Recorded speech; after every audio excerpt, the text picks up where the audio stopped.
တစ်တော်နဲ့တစ်ပံရှစ်ခံတဲ့လူမျိုးတစ်ပံကိုနေစဉ်စိုက်ရွှေတိုက်ကိုစိုး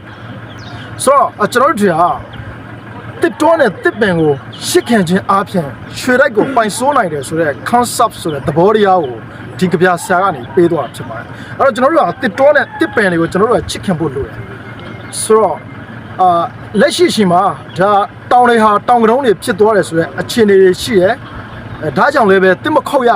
တစ်ခောက်ရင်တော့ထောင်တယ်ဘယ်နှစ်ဆိုပြီးတော့ဒါမျိုးတွေဒါရေးထားတာကြီးဒါမကြာခဏတွေ့နိုင်ပါတယ်ဆိုတော့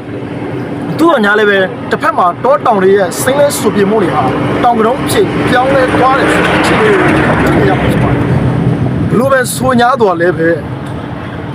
အထူးသဖြင့်ကျွန်တော် highlight လုပ်ပြီးတော့ဒီ message ပေးရှင်တာတော့ကျွန်တော်တို့ကလူငယ်တွေကိုချစ်တဲ့အောင်သင်ပေးဖို့လိုတယ်ဘာကြောင့်လဲဆိုတော့လူကြီးတွေကိုကျွန်တော်တို့ချစ်တဲ့အောင်သင်ပေးလို့မရတော့ဘူးသူတို့ဟာသူတို့ကိုယ်တိုင်စူးစမ်းအားထုတ်မှတာလေ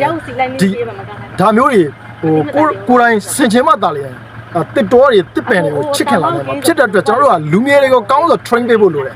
ဥပမာပြကျွန်တော်တို့ကကလေးတွေကိုသင်ကြားတဲ့အခါမှာစာအုပ်ထက်ကစာပေကိုပဲမဟုတ်ဘဲနဲ့တစ်ပင်အောက်ကိုလူငယ်တွေကိုခေါ်သွားခြင်းအပြင်ဒီတစ်ပင်ဟာဘလို့ကောင်းကျိုးတွေပေးနိုင်တယ်ဘလို့အရေးအဝါသားတွေပေးနိုင်တယ်ဒီတစ်ပင်တွေကိုခုတ်ပြီးတော့အိမ်ဆောက်ခြင်းအပြင်ဘလို့ရလက်တွေကိုဖြစ်ပေါ်စေတယ်လေဒီတစ်ပံကိုပဲတကယ်ကိုတန်ချင်းမြောက်များစွာရှိတဲ့တန်ဖိုးကြီးကျယ်တဲ့ဗဘူးရုပ်တွေထုစစ်သောအပြင်ဘလို့ရလက်တွေကိုဖန်တီးပေးနိုင်တယ်လေစသဖြင့်တစ်ပံရဲ့တန်ဖိုးတွေကိုပြောမယ်ဆိုရင်ဒီလူငယ်တွေကအဲ့ဒီတစ်ပံပေါ်မှာရှစ်ခံစိတ်တွေတဖြည်းဖြည်းတိုးပွားလာမှာဖြစ်ပါတယ်ဆိုတော့အလားတူပဲ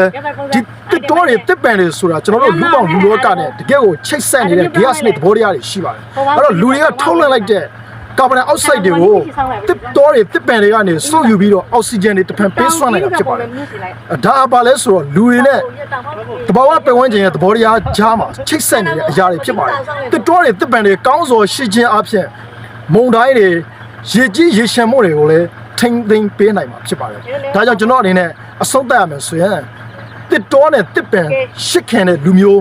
တစ်ပန်ကိုနေစဉ်စိုက်ရွှေတိုက်ကိုစိုးဆိုသလိုမျိုးပဲကျွန်တော်တို့ဟာတစ်တော်တွေတစ်ပံတွေကိုချစ်ချင်းတရားနဲ့ကောင်းစွာထိမ့်သိမ်းစောက်ရှောက်မယ်ဆိုရင်ဖြင့်ကောင်းမွန်တဲ့ရက်လက်တွေကိုရရှိနိုင်တယ်ဆိုတဲ့အကြောင်းပြောကြရင်ကျွန်တော်အဆုံးသတ်လိုက်ရပါတယ်